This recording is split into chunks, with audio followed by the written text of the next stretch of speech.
Fellow tennis nerds, I hope you're well. Today I'm joined by an ATP Pro top 100 player, Alexander Ritschard from Switzerland, coming back from injury at the moment, working hard on returning to the tour. We're going to talk about that. We're going to talk about his career. He had an amazing 2024 season before he got injured. So let's get into it. How are you today, Alexander? I'm good. Thanks for having me. How So are you? I- I'm good. I'm good, man. Thanks for asking. I have another Swiss tennis player in the background of my, where I am, and how important has he been for like Swiss tennis? Or did he have a play a role in your like choosing tennis or anything like that? I mean, it's an easy question. I mean, he's a legend right here in Switzerland. It's not just in Switzerland. I mean, globally, he's one of the best tennis players in the world in history as well. So, I mean, you can't really, talk about tennis without talking about Roger Federer. But growing up, he was always just an idol. Obviously, I think any Swiss player that was coming up when he was at his peak was like, I want to play against him. I want to be like him. And I mean, yeah, just a huge, huge idol for also me personally, but also probably every junior up and coming tennis player in the world. Yeah, I'm sure. And Swiss tennis seems to be doing pretty good. Like you have some Henry Bernier, you have some upcoming players for Yeah. sure. I need to mention. But you did a really amazing season last year, right? Like you won three challengers, if I'm not mistaken. And how was that year for you? Like that's you come from college tennis background, and then you kind of like a breakthrough a little bit, I would call it. But Yeah. can you explain like how what happened last year? Um, yeah, I mean, last year is just an accumulation of, many years of training, many years of kind of figuring out how I think, how the mind works, and kind of just figuring out how my game works. I came to kind of all of these realizations quite late in my career. I want to say around 27. Around that time is when I kind of started to understand tennis, which is looking back so strange to me because I've been playing tennis my whole life, since I'm 5 years old, and I just, yeah, I just kind of had no idea what I was doing. I was just kind of going through the motions. But then around 27, I kind of started picking it up. I started to practice properly. I started to develop my game more. I started to look into the mental side of things more, look more into the health side of things, just kind of, really going a bit more under the microscope, a bit more in depth. And now obviously looking back, I'm like, oh my God, why did I not, do this kind of stuff earlier? Like when I was 16, 17, I would be, somewhere completely different. But I'm happy that I at least kind of figured it out later than never. But yeah, no, talking about last year. Last year was, like I said, kind of an accumulation of a lot of, the last 2, 3 years of me figuring things out. Um, I became more comfortable with who I am as a person, how I play on the court, what my game is, how I think, the things that bother me, the things that don't. What routines do I follow to, feel good on the court. And maybe also got a little bit lucky here and there. I don't want to say, it's all 100% me. Of course, it's, you need a little bit of luck in anything you do. So, sometimes with a draw, maybe here or there, or, maybe I woke up that day and I've just felt the ball perfect. Um, but yeah, just a lot of things came together for me last year. That's for sure. Yeah, and you do mention like maturing, which I think is a key part of the process. Like because I think a lot of players, and it's easy to kind of knock yourself. Like I should have figured this out earlier. But tennis is a very Mhm. like fast moving sport. You're always playing Yeah. tournaments. The year is long. There's a very little off season to figure things out. You just on like this kind of hamster wheel of being a professional tennis player or an aspiring tennis player. So I think that's a lot of people going through that and maybe maturing a bit later than they'd hoped, but better late than never, right? And you can have a longer career as long as you keep your body intact and you do the physical work, right? And I think on the ATP Tour feature, you talked a bit about like the nutrition, like you changed a bit of the nutrition plan. Were there some specific changes you did, or just like more holistically, like changing, being more healthy overall?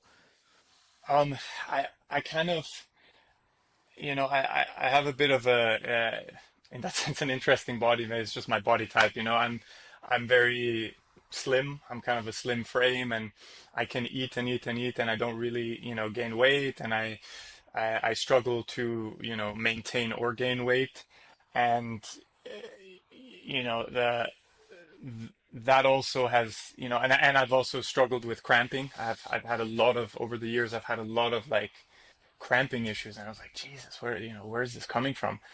And it just kind of I realized when I went more in depth with it that my body was just missing a lot more carbohydrates than I thought.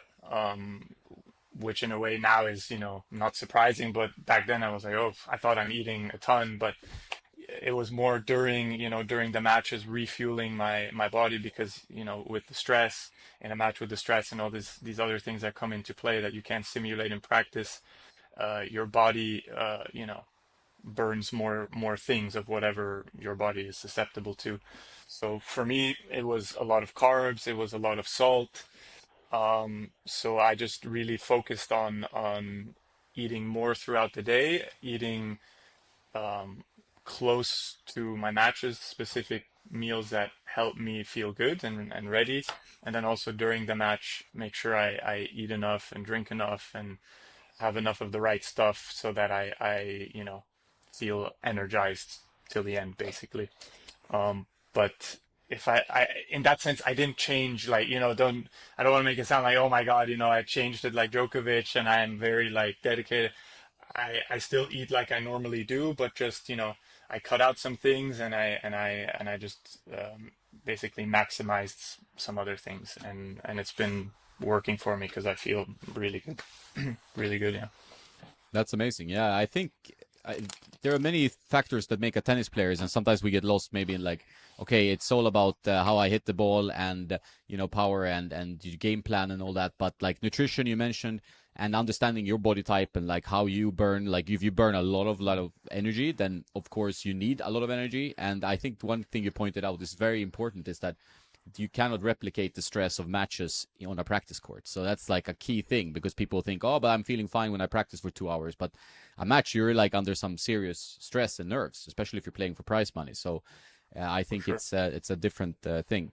And one thing you also noticed or mentioned when before was like the mental side. Like you've been doing some work on the mental game to get into that Mhm. kind of tournament winning state. Yeah, yeah. I mean, I haven't worked. I haven't worked with like a mental coach or anything like this, but um, I have in the past because if sometimes I was forced to. Sometimes I thought, okay, maybe I need to look at this a little bit, but I never, and that again, that's very very personal.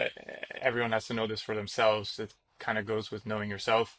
For me, I just realized quite early that sitting in a room talking to a therapist or doing these weird mental exercises and stuff, it wasn't for me. I always felt like these people don't really care, and it's mainly just for them, a way for them to make money.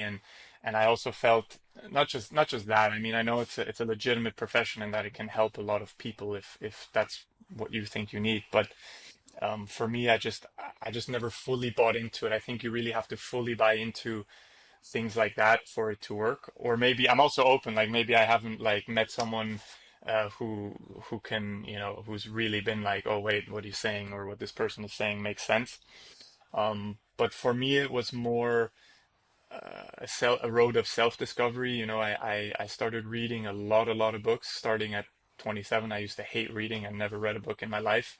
And then at 27, I was like, I need to do something because I cannot perform like this. I mean, this is useless. And so I just started reading a ton of self-help books, a lot of biographies, a lot of, like I said, self-help books, and yeah, also some started now recently started to read some nutrition books and stuff like this. But basically, reading just really helped me figure out kind of what I was going through and realizing, oh, people also have similar issues in different fields in life, and it was just interesting for me to kind of discover this, and so yeah, it's become part of my routine.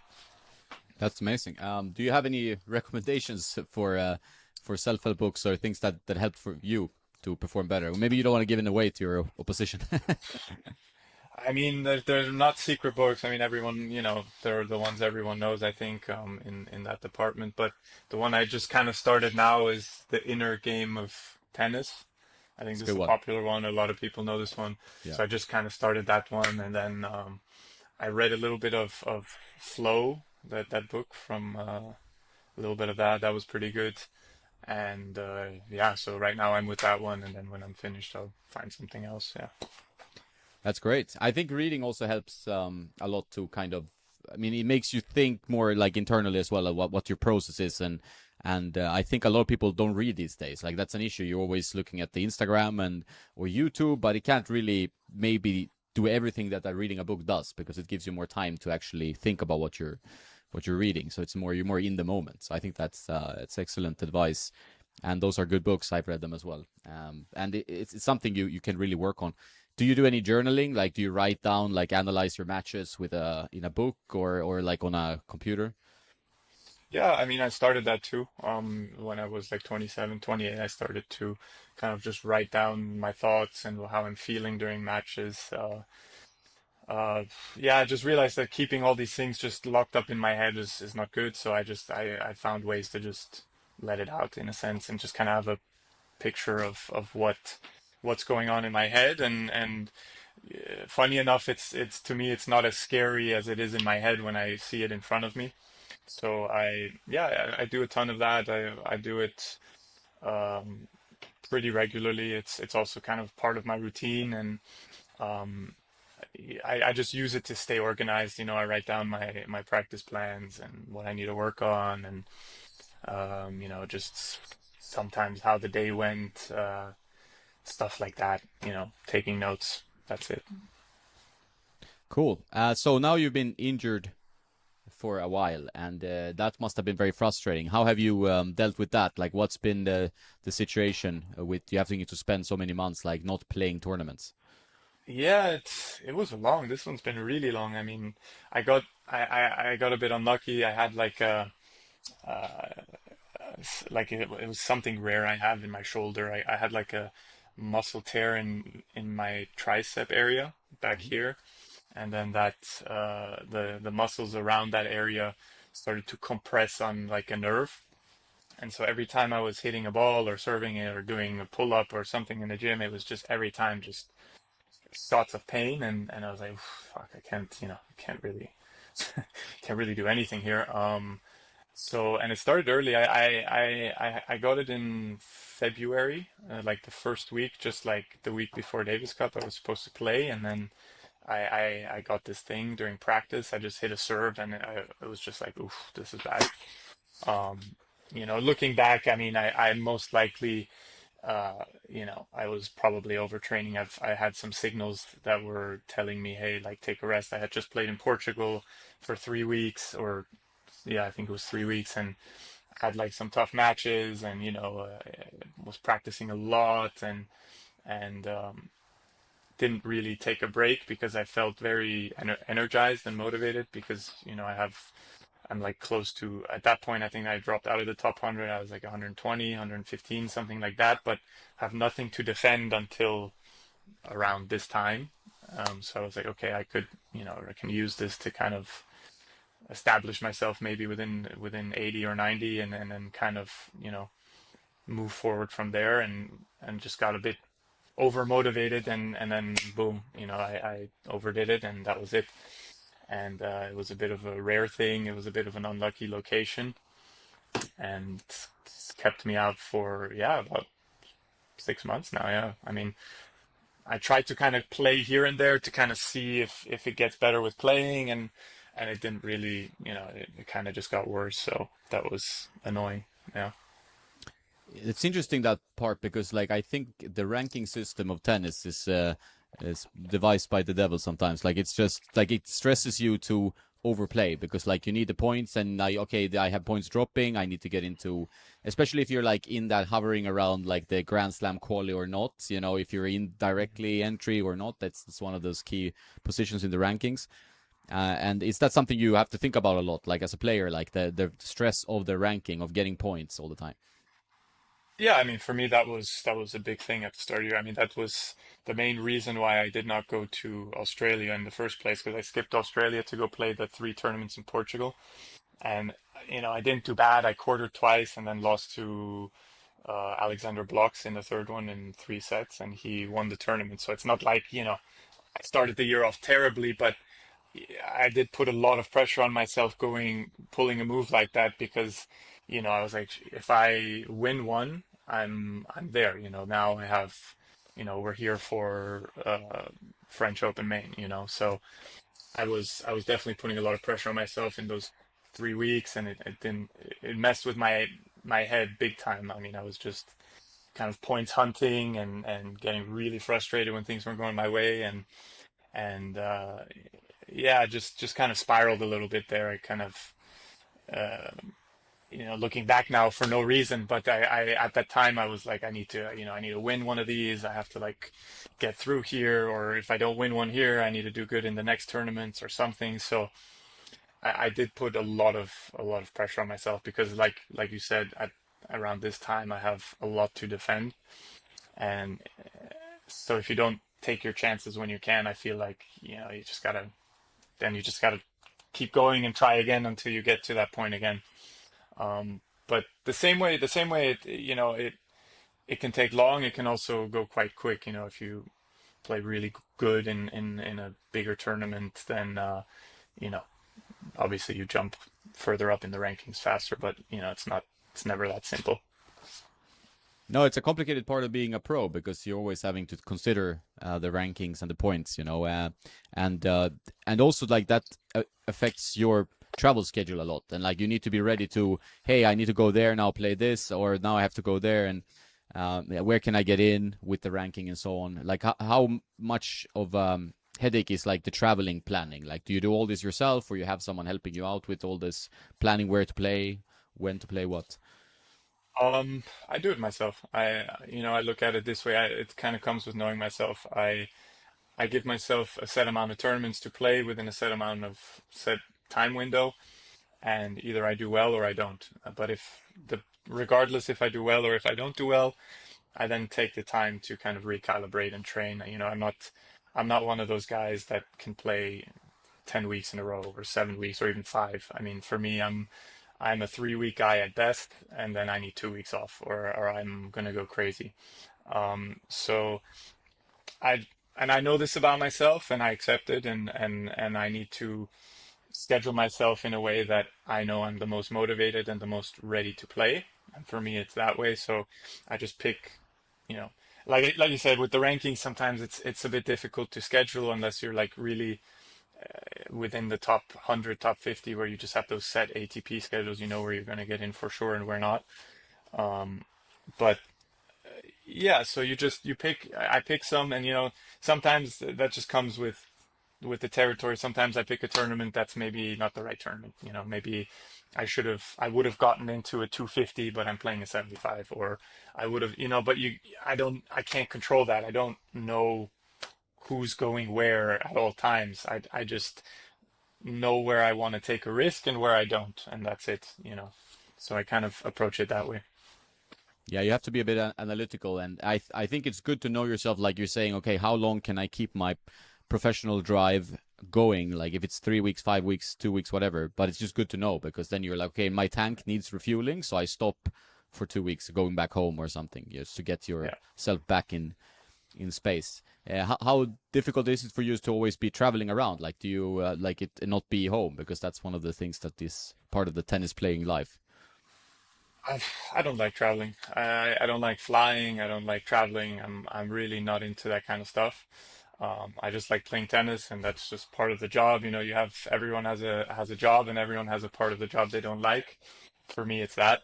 Um, it's nice for the first time. You kind of see the world. You understand different cultures a little bit, and you see what the world is like compared to where you're from. But after that initial year or two, you're like, I'm at least for me, I'm like, okay, I don't really need to, you know, do this every year, but because I treat it as my job, and it comes with the territory. That's what you have to do. So that's what I do. Yeah, it makes sense. So your background in tennis, your father is a tennis player. I'm correct, right? Or he Yeah, was a pro. Yeah, and you yeah, coached by him. Is he still a part of your coaching team, or you're doing something else? yeah, yeah. No, he's coaching me. He's he got me started since I'm like 5, 6 years old. He played himself. I think he got to like 300, 400, something like this. He had a really bad motorcycle accident that kind of ended his career prematurely at a young age, so that was over for him. But yeah, like he coaches me now, and he has good insights. He understands the game quite well. For him, it's a study. He loves to analyze the sport and get to the nitty-gritty of things. Is it difficult to have your father, like a family member, so close family member, be a part of your like professional life, like a coach, or is that something that's been good for you? Do you think, or is it like also a complication sometimes? No, I mean at times it's a big pain in the ass, and at times we butt heads, but it's gotten a lot better. It's more about understanding each other and kind of not stepping on each other's toes in that sense. Like if he's saying something, I try to listen and understand where he's coming from, but he also needs to understand and hear what I'm saying when I feel something, right? That maybe doesn't work well with what he's saying. So it's more just like not stepping on each other's toes and understanding. And I also think taking breaks at times, like he might come to a tournament or two, but then sometimes I go, with a friend or someone else. So yeah, but no, it's been good so far. Yeah. Good. Yeah, yeah. There are all kinds of relationships, and sometimes it's a great thing, sometimes it's a difficult thing, and you just have to work it out. Like if you're both open to listening, it's easier. It's Of easier. course, Yeah. you have to deal with it. And you, after like growing up and so on, you went to college for like the college tennis experience. Like, is that something you can recommend to other aspiring pros or people that are like wanting to be professional tennis players but not sure whether to go to college or not? Yeah, especially now and with the NIL money for sure. Yeah, You it's can a bit really different. build yourself a nest and then go play, and I was lucky. I had a fun college experience. We had an insane team. We won 3 national championships. Every one of the guys on our team could have played one at any other school. So, we were really stacked, and I really enjoyed the college experience. It was so different than, always being on your own and playing these tournaments at a young age and being at the academies and stuff. It was very team oriented. It was, you really learn how much time you actually have in a day, because you're doing a lot of things all at once in college.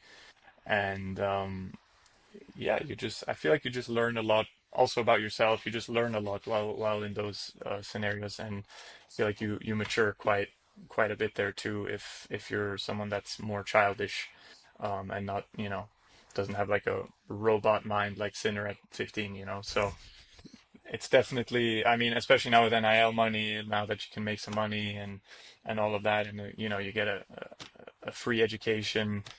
I mean, what's 4 years? Like you finish at 22, and then you can play another 15 years if you want. I mean, it's nothing. You have so much time. There's so much time. And then also if you play insane for the first year or two, and then within those summer breaks you go and you make it to like 150 or you win at 250, then you can also leave, so it's not like you're chained to stay there, but most of the time players just want to stay because it's so great. Yeah. Yeah, it seems like I mean, everyone I talk to who's been through the college experience, they recommend it because, like, also you have the camaraderie. You're playing a lot of good players, obviously, especially like D1 Yeah. and the top schools. And if you want, you can move on to be a pro, like you said, early or after, or not at all. Like you can say, hey, I got an education. I don't want to do something else. That's also fine, right? So I think this is like the way to go for most people if you can do it. Do you think like tennis overall like needs more like team? Because a lot of players talk about like there's the missing a little bit of a team atmosphere. I mean, Davis Cup is one thing, Laver Cup is another thing, but that's not much of the calendar. So would you think like there would be more team events overall? And I'm not talking doubles. I mean like more like a team structure. Um, I'm not sure what to say because it sounds like a lot of fun, but I wouldn't know how to properly do it. You'd have to kind of change the whole format of the game, you know. I think either you do tennis in a, you know, you do seasons and you make teams and you make it kind of similar to college, and you know, this is the season of Australia. It's on the hard court, outdoor hard court. You have these teams, you know, you have different leagues of teams, you know, I don't know, League A, B, C, kind of like in soccer, you have like the many different leagues. Um, you know, I don't know how it looks financially if that's would give players a better financial opportunity. You know, maybe I'm not playing like maybe like in soccer I'm not playing, but I get, you know, 200,000 a month, sorry. That would be unbelievable. A year. You know, so and then, you know, you can maybe approach it that way. But I don't really like the whole like, okay, we'll do some singles and then we'll do some team, and you know, the team thing, it only works currently, and I mean, I understand it because they're the guys that are selling the tickets, you know, like Laver Cup, for example. You get all the big names, you put like these two teams, you know, they just go out there, they have fun, they make a ton of money, and that's it. But and then Davis Cup, I don't know what's going on there. I mean, it's always an honor to play for your country, but I don't think it's as popular as it used to be. I don't think people care as much as they used to, and I don't really know what they could do to make it better or improve it. You know, that's in that sense, I'm just a tennis player. I don't know how it works behind the scenes. I don't know how they could make it more interesting. But I'm also, you know, someone who's more like A or B. So either you do all teams and it's always teams, and you do these seasons like in basketball or football or whatever, or you just keep it how it is and you do singles, and like you said, you just do a Laver Cup, an exhibition just for the big names to have some fun and make a lot of money. Yeah, there's no like real answers as of yet, but I always been toying with the idea of like a Champions League for tennis, or like how a team structure could change. But I Mhm. agree with you. Like you probably have to then go all in, and it would be a huge change, right? Like changing the Yeah. tour.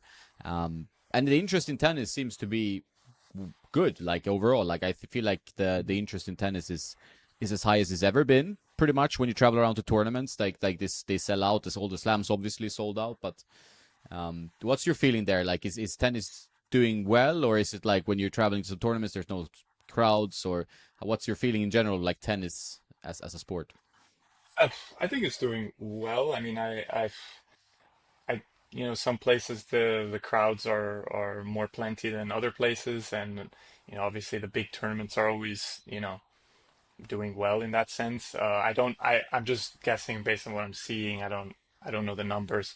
Um, I did think though Madrid, the 1000 was kind of suffering in that department. I don't know if, you know, people just because the tickets were so expensive from what I heard, and just I don't know if people that just bought them and didn't go or didn't buy it at all. It felt like the qualies there was more packed than the main draw matches, which I found quite strange. But I think for qualies, I'm not sure if it's free for qualies or if they just pay like a day pass or something. I have no idea. But that's the only thing I saw. And now since I've been injured, honestly, I have no clue what's going on in the Challenger Tour. I have no clue. Like I don't check the tournaments in the Challenger. All I see is ATPs, and when I turn on the TV, that's all I see. So I have no idea how the challengers are doing. Like the lower level tournaments don't exist essentially. So unless you're a tennis fan and you actively go, you know, look for it, you go on the app, you go on the streams, you do all this stuff, and you go all around the places to find the qualifyings or the challengers or something like that. But you know, now, especially now that I've been injured, you don't see any of those guys. So I have no idea how anyone's been doing outside of the top 60, 70, you know. Um, and I don't know if that's a good thing or a bad thing. It's probably not a good thing because I really do think the level almost all the way back to like 300 is really, really high. You know, but you know, obviously the consistency is different back there than in the front, but the level is not that far off. Um, so yeah, I don't know if that's a good or a bad thing to, you know, to say or see, but yeah. Yeah, it's interesting that like I sometimes go to like I travel around for some tournaments during the year, some of the slams, and then some of the ATPs. And like a 250 can have like the first day completely like dead. There's no people there, depending on the tournament. But then depends very much like on weather, on when it's scheduled, like if there's any local players, that's always bringing crowds. As you said, like I think they could do a better job maybe from the ATP side to market the challengers a bit, because I think people don't even know that you can stream challengers for free on the ATP Tour website. I feel it's just like hidden there. It's in the menu, but like many people don't know that challenger tennis is like that's just the same players just outside playing. Like you can see really really super tennis on challenger level, but there's no advertising for it. It's like, okay, it's the ATP, but well, challenger is amazing tennis, like it's the same players, in many cases. I find that a bit fascinating. And sometimes it's a bit crazier too. Emotionally, people kind of really lose it there a little bit more. Yeah. On the challenger tour, yeah. Yeah, you see some funny things for sure. Yeah, you see some funny thing if you play like the seniors tour, like I do. People are funny in tennis. I bet. It's very. Have you had any experiences where like nightmare opponents or something like that, or you've been pretty good with that stuff? I I don't really have someone that I'm like scared to play or worried about playing. It comes with the territory. Sometimes you win, sometimes you lose. I don't really care. I mean, and the one guy that comes to mind that I've lost to now 3 times in a row. So on the tour, in tennis, we say 3 times, and he's my dad. Is Blocks. He beat me now 3 times. The last 3 times we played. So obviously, I do something that my game does something that his game likes, or I just maybe don't play certain moments the right way as I should. But we had 2 really close matches, and then one time he just kind of routined me. That's the only one that kind of comes to mind, but I don't I don't really worry too much about who I play. I just want to essentially win the tournament, and then that's it. It doesn't matter. You have to play someone, otherwise otherwise it's not a tournament. Yeah, no, I meant more like I mean that's interesting as well. But there's always like matchup in tennis. Like, okay, my game suits this guy and doesn't work for that guy. But I meant more like if there's anyone that's like behaving like an asshole, on the court, or like being like it's a Oh, difficult person. I mean, I'm not gonna call out anyone No, or I anything. know, it's I fine. don't want to start any problems or anything, but no, there's definitely some guys that, you know, uh, again, tennis I think makes players crazy in general. Now that I've kind of been away from it and took a step back, I'm like, oof, like I don't think I'm one of the craziest guys out there, but like I can also see like I need to, I think a bit in a crazy way, but the sport just kind of makes you that way. It's a tough sport, man. But there's definitely guys that act like complete assholes on court, or freak out on court or whatever, and then outside of the court they're totally normal and nice. But uh, it's just it's a brutal sport. You just kind of lose it. So I don't fault anyone for acting a certain way. Obviously if it gets personal and you start like arguing and fighting, it's a different story. But most of the time it's just players losing it. Yeah. Yeah, it's the stress. It's like it's a constant stress. Like your body is in some like fight or flight mode the whole time, while playing a match, especially for you guys playing for prize money and ranking points. Like it's of course like it's the job, and your job is to beat the other guy, and yeah, it's not easy to be a good loser, or be like not angry with yourself if you make mistakes. It's like part of it, It's the issue of tennis. Do Even do you if you have it? win, you make mistakes. Yeah, that's true. It's like I think Federer said in his like college to Dartmouth or Dartmouth, what was Mhm. and he said that like he won like 54% of his points, in his career. Yeah. That shows tennis like it's you're winning a little bit more than half. You can be a legend, right? So Yeah. Yeah, no, it's true. Yeah. it's an interesting one. And so when it comes to your plans now, you're rehabbing, you're aiming to get back. We talked a little bit before. Hopefully, like to Gestad, that would be a home tournament to play in a way, like your home country. A Hmm. beautiful tournament. Never been there, but it looks amazing actually. Yeah, it's beautiful. I mean, it's a really beautiful tournament up in the mountains, and yeah, just a really nice tournament. But yeah, that's what I'm doing. I'm rehabbing, I'm training. building my strength in the shoulder area specifically, and so far it's been good. So yeah, that's the plan. You're working with a specific physical trainer all the time that it is helping you on track, or you're doing a lot of work yourself? A little bit of both. I work with Justin Russ. He was my former like he used to be a fitness coach back at my university, and now he's working in Delray, I believe, in Florida. He has like his setup there and trains a lot of good players, and I'm just part of his program. He sends me the programs, I do them. I have some phone calls with him. I go over some of the stuff, and if I'm in town, I go see him and I train with him. But sometimes I also, do some things that I think I need or feel good that he doesn't necessarily see because he's on the other side of the ocean. And then at times, if I feel like I need guidance or if I'm being lazy or something like that, I go to the federation and I work with the fitness coach there, and he does a really good job too. So yeah, that's kind of how I approach it. Do you feel like you get good support, like as a Swiss top tennis player? It's like it's a good federation now.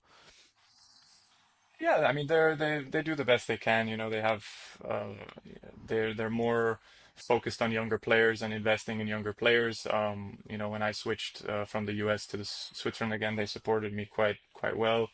Um, with tournaments, it's sometimes a little bit tricky, like you said, with Gstaad, Basel, those events, because most of the time those wildcards belong to the tournaments, and they treat it like a business, so they approach it that way, and that's how it is. There's not much you can do, but I think that's almost every tournament.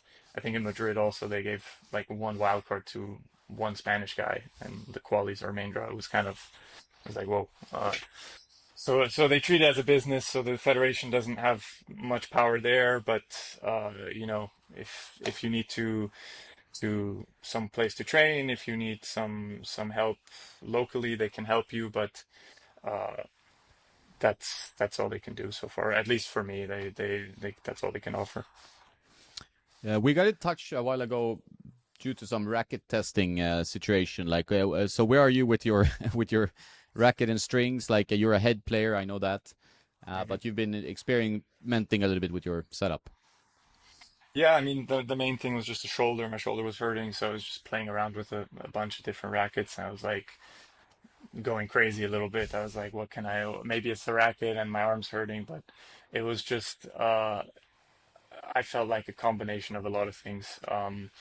This injury wasn't something that happened randomly. This was something that is in most part my fault. I overtrained for sure. I didn't listen to my body, and I was also playing with a setup that was very intense on the arm. I feel like because I'm playing an 1820. I played the Gravity Pro. I played the 1820 pattern with full poly setup, and I mean with the balls nowadays. I mean after 5 minutes, those balls are as big as a balloon. And swinging full power on that thing for 2.5, 3 hours sometimes it's just I don't care who you are. That's just going to hurt your arm. There's no changing that.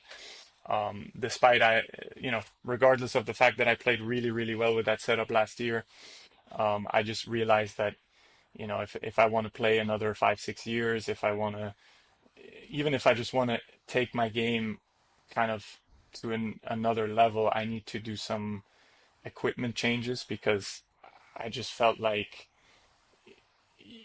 my game naturally is very fast. I have a very fast pace, but, you know, with that setup, I just felt like after a while it was just, not doing anything, no matter how hard I swing the ball, and and I wasn't able to produce too much spin on it, especially on like faster surfaces. Getting spin on the ball was very difficult, and the serve was okay, but it never. I felt like never really, went where I wanted to go, and never really, you know, had the impact I wanted from my serve. So I was looking for essentially just like a 16-19 pattern racket that wouldn't fly around on me.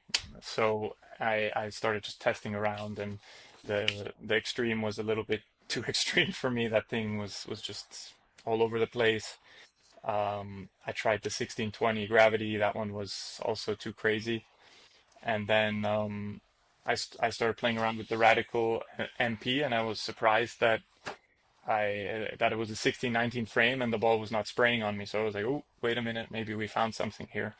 And so I started to kind of experiment with it and train with it now. And I'm quite happy with it actually, to be honest. Yeah, it's giving me what I'm looking for. Yeah, it's a great frame, and I think you're not alone. Like the gravity is a good stick. Obviously, the plow through is very nice. The stability is obviously excellent with that racket, but it's heavy to move around with that the head shape and the weight and balance it's set. It has to be at this 20 millimeter beam. You know, it's like you have to have a heavy stick then to get any pop. You know, and that's why we've seen like Zverev, Safiullin, a few players they going to the Gravity Tour. They're trying to get a little bit thicker beam. You know, so at least a bit more pop. But I think the Radical makes a lot of sense. You know, you see a lot of Italians on tour have a good success with different Radicals. So it's a good stick for sure. Yeah, like I said, I essentially just kind of looked at the top players I saw. I thought to myself, which head racket, because I'm sponsored by Head, which head racket do I see the most? And it's somewhere between the Speed and the Radical, you know. Like you said, the Italians, I mean, I almost think every Italian player plays that stick, that Radical, and they kind of have a similar games. Most of them have a similar game style to what I like to play. So I was like, so maybe there's something there. Maybe they know something I don't. Um, with the Gravity, I just like you said, it's a really good feeling racket. You know, big sweet spot. You know, like you can play very precise, good feeling. Um, but I just felt like you were just stuck playing one way. It was just like when I look and the two guys I see using it is, or the three guys, Safiullin, Zverev, and what's his name, Rublev. Rublev, yeah. Yeah, I mean, those guys play incredible. Don't get me wrong. I mean, these guys know what they're doing, but I just don't see any big variety. I just see the same shot, the same ball, super precise, super good, you know, depth and everything, but it's the same thing over and over again. And I feel like out of those three, I see Rublev struggling a bit more with it now because it's like, you know, they're figuring it out. It's like, okay, it's the same thing over and over again. And I think it works better for Zverev because I think that racket was more designed for his game. You know, he has the guts. He can also play with it with the gut string. I tried putting gut into my 1820. I mean, that didn't work at all. But, you know, for him, that maybe gives him that extra pace that he needs because he doesn't miss a ball. So that's maybe why it works for him. But yeah, I just kind of looked at what other head rackets do the top guys play, and it was between the Speed and the Radical, and I shifted more towards the Radical because I was able to swing through and not miss. So. Yeah, and that's the most important thing. Is like feeling like that the racket becomes kind of an extension of the arm, but you're feeling like you can be fast enough, like especially these days. And you did point out like the balls, something we've all noticed, I think, is like that the tennis balls they don't last long overall. Like I mean, there might be some differences between the brands, but overall it's not been like a good feeling that you play like 30 minutes and the ball is gone, you know. It's crazy, yeah. No, it's crazy. So you're playing now, is it Lynx Tour you're using, or you're experimenting still with the strings? I'm currently, I mean, right now, just to this week and next week, I'm kind of staying with gut. I'm playing with a little bit of gut and Lynx Tour just to kind of make sure my arm doesn't get like, you know, inflamed immediately again coming back. So I'm just kind of being precautious. But I usually do the Lynx Tour and the Hawk Touch setup. You know, good grip, good feel, and now with the 1619, you know, better pace. So for me, that's a good setup for now. Yeah, that's usually what I do. But I'm always open. I always kind of look for, you know, things that can help my game. And if I find something that helps it a bit more, then I use it. But for now, I'm just doing the Lynx Tour in the gut for the arm. Yeah, I think Lynx Tour Hawk Touch. I mean, the Musetti setup, whatever you want to call it, but it's a good combo. I tried the one you strung up as well, or you had strung up, and it was nice. That gives it a little bit softer feel, but it's still like a poly, right? Like it doesn't, because like you said, you know, I work with some players like top 10 pros even, and they can't play with gut, you know. They some love it, you know, the old school guys usually they love gut, but some of the newer gen they cannot play with gut. It just feels strange to them or doesn't give them that bite. They feel like the ball is going a little bit too much maybe. Hmm. Yeah, So I mean, it's definitely a really different feeling. I mean, for me, it was like, wow, this feels really nice on the arm. This feels really like you have a great feeling, you have a great touch. For sure, the ball flies more. I mean, there's no doubt.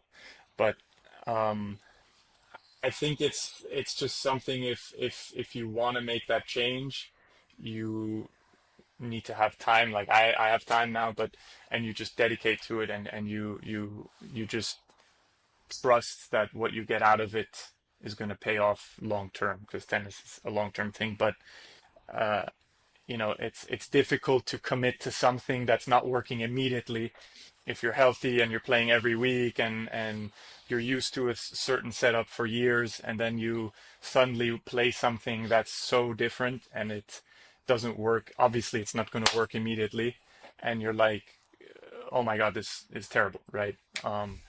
And I think that straight, I think gut in general is a very, it's a great string. It's just you need some adjustment time if you've always played like with poly. 100%. And then you've seen like interesting now if you follow the tour, like you there are a lot of changes happening. Not maybe loads, but still like you see like Bublik, he went out and bought like some pure arrows and painted them himself, and then he suddenly plays the best tennis of his life. Not saying that's the racket, but sometimes it's a mental thing. Like you're like, okay, this is the racket that Carlitos uses, so whatever, I'm gonna try it, and then we see what happens, you know. It seems like the people on tour are a bit more open to like, okay, I have to do something with the gear, but before it was more like, okay, I stick with this for life, you know, this is my setup, right? Mhm. Like I said, everyone has to kind of know that themselves. To be fair, I was going crazy too. I also tried the pure arrow in my time off and playing painted it black for like one tournament, and just because I thought it wouldn't hurt my arm so much, I got in a bit of trouble with head. So, but we solved it. Everything's okay. But it depends, like the thing with tennis is it's like I feel, at least I can only speak for myself, but it feels like for me when I go to an event, I'm someone who likes to be in control. So if I go and I play a match, I want to feel the ball a certain way. I want the ball to go off my racket a certain way. I want to just feel a certain way.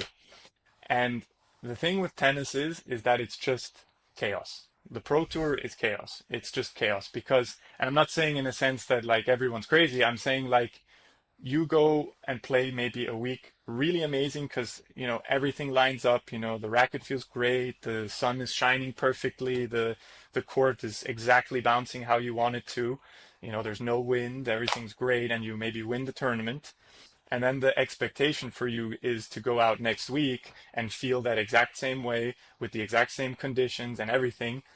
And the scary part now is the depth because like I said, the level from a guy that's like 60, 70 is not so far off from a guy that's like 250, 300 almost, other than obviously the 60, 70 guy is going to play a certain level throughout the whole year where he's a guy that's 300 probably can't hold it.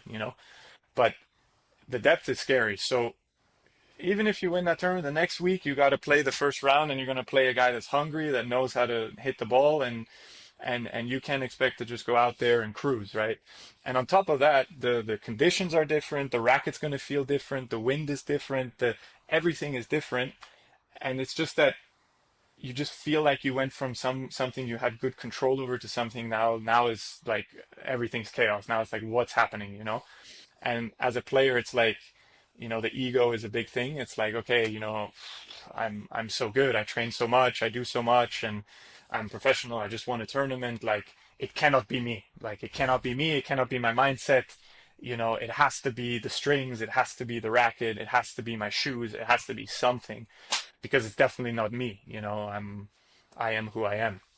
And just the reality I think of it all is, and that's how I think a lot of players go crazy. Same as me, I go bananas. I used to go bananas. I would be like, I need to change the tension, I need to change the string, I need to change the racket, test it out. And what that does is it just, I feel like confuses you more because then you do the change, it feels good for 1 week, and then you're still not winning the way you thought you were supposed to win with this new racket. So now what do you do? Now you go back to your old racket. Now you're not winning with your old racket either again. Like you're just confusing yourself, I feel like, because this sport is chaos and the depth is so good. Everyone's really good, and you have to. It's not it's not a Roger Djokovic Nadal era where those guys are just winning every single week, everything. It's more open. It's just how it is. And sometimes you're just going to lose to someone you didn't expect to lose to, and it has nothing to do with the gear. It's just, today the guy played good. You were maybe mentally not tough enough, or tired, or the ball didn't feel as good. It's most of the time, I think, not doesn't have so much to do with the racket and stuff. I mean, if I'm being honest, if it's the racket and the string maybe contribute 8 to 10% of your full game. The other 90% is your fitness, your mental, your technique, your shots, what you practice.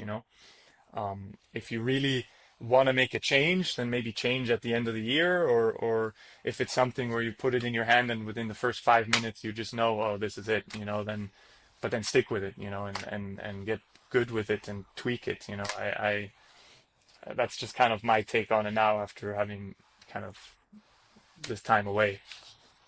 Yeah, and you've gone through the craziness. Like, I think, I mean, I talk about that a lot, but like the jungle, like if you get into the customizing, the changing strings, changing layups on the racket, changing the complete mold, the racket completely, like you add just so many different variables that can go wrong in your head, right? So like you can be like, okay, my footwork wasn't on, and then okay, my foot today I was tired, I didn't sleep properly, I did something, I was not fresh, right?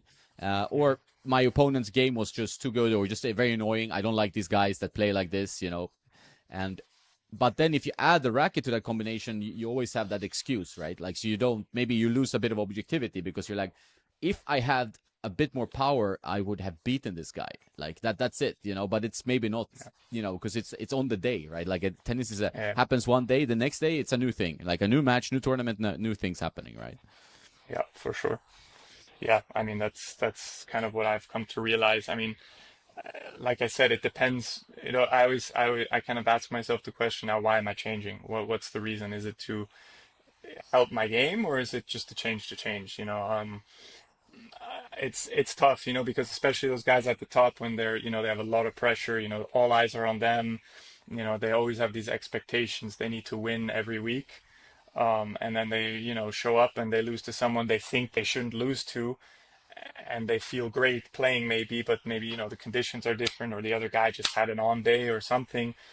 And it's just easier to, blame the coach, blame the racket, the strings, the shoes, and everything else because, I just won a tournament last week, so what's going on, but yeah, it's just a lot of it's just that feeling of control. I feel like just this sport has no, when you do it professionally, there's no control. You control the things you can, and then when you show up, you have to deal with the adversity that is inevitably going to happen every day you go out for the match. Um, if you're just doing it recreationally at home, you can structure your training, you can, play with a lot of different rackets, you can see it's a different thing, you have structure, but and the courts, you're playing on the same club the whole year, so like how the ball goes and bounces with the same balls. But tennis is just different balls, different, conditions, and just good players, man. You just have to go through the gauntlet every week. Yeah. Do you use that kind of as like a mental challenge for yourself? Because it seems like you have a very good mindset around that, like being aware of that. Like, I mean, tennis is not getting easier, as I said. I also feel like the level has increased, like especially like the whole top like 500 seems like even more difficult than ever before. Like it's just getting more and more difficult. Everybody's very, very good. Everybody's very, very hungry. So it is like a slugfest. You have to be mentally like a titan to be like out there every week, and hopefully you can put together some results, in a period. But then you never know if like, okay, that was the period, and like I have 2-3 months bad, and then we see again if I can go up. Yeah, I mean, like you said, the depth is pretty crazy nowadays.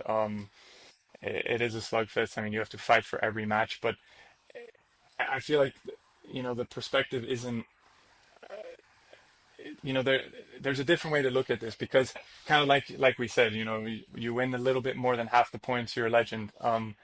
It's the same here. Like the problem is, like, most of the time is the ego. You think you're something, and you think you're supposed to win, and you think you're better than this guy, and you should feel confident that you can beat anyone, but you shouldn't feel like it's your right to I deserve this, like you still have to beat Joe Schmo on the other side, and I feel like a lot of times the ego gets in the way, and then you get depressed, and then you don't understand what's going on, and it's just very easy to get lost, when the reality is, if you have 5 good weeks in the year, you're top 150, and if you have 5 good weeks at a higher level tournaments, you're top 100, and then it just keeps going from there, and the money you make in those ranking ranges is slowly becoming decent. So that the perspective is a little bit off. Like you're not, and also like defining yourself by the ranking. Like I don't give a shit if you're number one in the world or if you're number 1,000. The ranking doesn't determine for me who you are as a person. You could be a legend. If you're an asshole, you're an asshole. That's just how I see things. It's not how you contribute on the tennis court is who you are. I judge people based on interactions, and how they are with me and how they are with other people. So it's very easy to kind of, you know, judge yourself based on a number. How stupid is that, honestly? But those are just some things I feel like a lot of players maybe don't understand, or they do understand and don't care. But the perspective is just, you go out, you try your best. You might lose to someone you didn't think you'd lose to. Okay, who cares? I mean, honestly, no one cares. As long as you're losing, no one cares about you. And then you can win a tournament and suddenly you're the talk of the town. So it's like, that's also the sport. It's just, you might lose first round to a wild card, and then you go and you win the next week. And that last week is forgotten. No one cares about if you lost against the wild card. No, you just won the tournament. So I think it's such a chaotic professional sport that it's easy to lose perspective very quickly, when you just kind of got to go. It sounds easy, but you just kind of got to go out there, give your best, and put the ego aside, and understand that you're not a number, and that you're you, and just give your best, and that's it. That's all you can do. And it's 5 weeks in the year you have to play good. That's it. you know Anything Yeah. else is a bonus. That's a refreshing mindset. I think it's a great mindset to have, because it's tough to deal with losses in tennis, and the ego is always there. I think for everyone, even on like a club level, like the ego is there. You see a lot of people who like, oh, their whole identity is tied to, like, I was ranked 28 in the world, or like 140 in the world.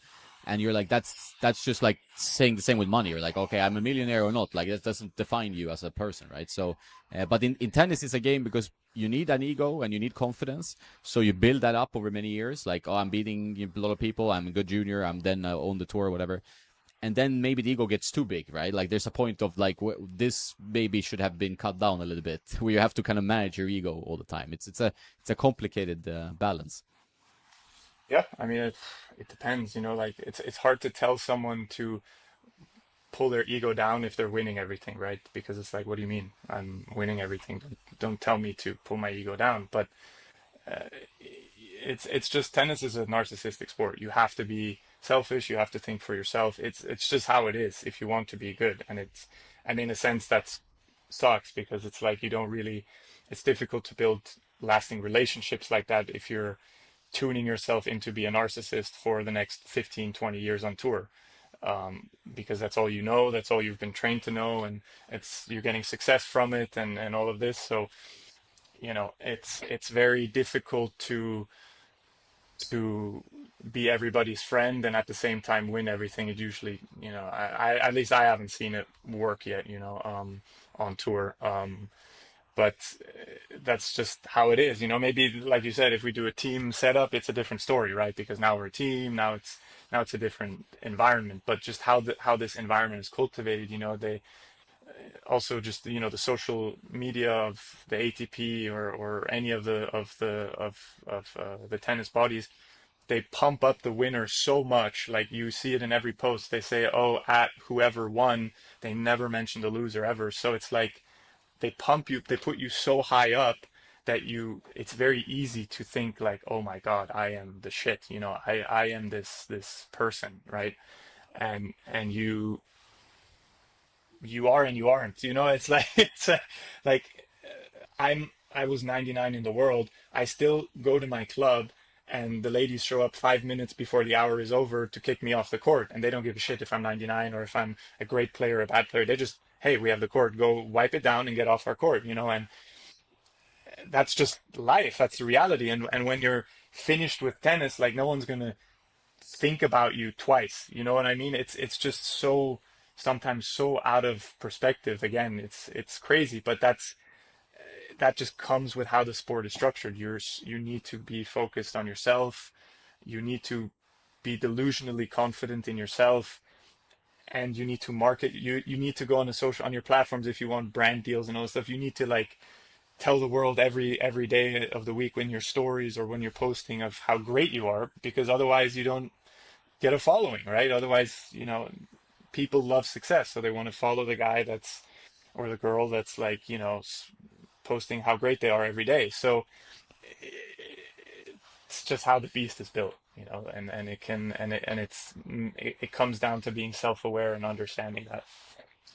Do you find it tough to manage like social media, or like you don't care or you don't stay away from it? Like, I mean, there's obviously annoying betting trolls like sending messages if you lose a match or something. That's always a thing for tennis players. And there's obviously that thing as well as like building your brand, or ATP tour. They're obviously very focused on like just 10 guys. It seems like most of 10 guys and 10 girls. That's all they advertise. But so how has your like take on social media been? I mean, look, I hate it. For me, it's something I dislike. It's something I just try as best I can to use as a tool. I'm an athlete. I don't want to act like an influencer. I don't want to, I prefer to let my results do the talking and all this stuff. I don't like posting pictures of myself every day and stuff like that. But sometimes I feel like I have to, or like, no one knows what's going on with you because there's so much, you know, so many matches and so many things going on the tour that, how are you, if you don't do exceptionally well, how else are you going to stand out? How else are you going to make yourself marketable? How else are you going to make money in that sense? Because you're not getting crazy deals like the guys in the top 50 or that are on TV every week. So, okay, now I need to at least somehow build my following and stuff. But I, I just treat it as a tool now. I just go in there, I post a little bit and sometimes a picture, sometimes a video, sometimes a reel, but I don't spend more than like 5 minutes on it anymore. I don't go in there to look at other people's profiles or like a bunch of pictures or one thing that always bothers me on tour is like the coaches and players, they always message me on Instagram through the message requests, you know. First of all, they don't follow you, and then they message you through the request. I don't see my message requests ever. I don't look in there because, like you said, it's all those crazy bettors that are like upset that you lost or won. Even it doesn't matter. No matter if you win or lose, they hate you. So at this point, I don't even pay attention to it. I don't see it. I don't care. It's their problem. They lost the money. I don't know. I hope they can retrieve it somehow. I don't really care. Um, but I don't see the training requests in my Instagram. Like I don't go on there enough. I don't see notifications. I have the notifications turned off. If you want to, so if anyone's watching, if you want to practice, just, get my number, shoot me a message on WhatsApp or ask the tournament or something. But I stay away from that stuff as much as possible. It's just garbage for the mind. Yeah, it's a healthy approach. I would agree. I mean, my job is partly being on social media, but I'm the same like old school mentality that it's like it's kind of almost rotting your mind from. I mean, especially if you overuse it. If you post and ghost, like I think is the healthy way of doing it, like players, then it's good. But if you're always getting into that stuff and you're scrolling for like hours and it's not great. And I also prefer messages via WhatsApp or emails, old school style, than to have Instagram requests, because that's a lot Yeah, of messages to deal with. I don't check that stuff, and I hope I play good enough that one day someone can just do it for me, and then I just give them the account and I never look at it ever again. Yeah, that would be amazing. And I hope so too for you, man. I really enjoyed chatting with you. You're a smart guy. I can hear that. You have your head screwed on properly. So it's not Thank about you. time to just go out and win some matches and get the shoulder going. I know it's frustrating when you've been injured, but there's it's just to come back and get going, right?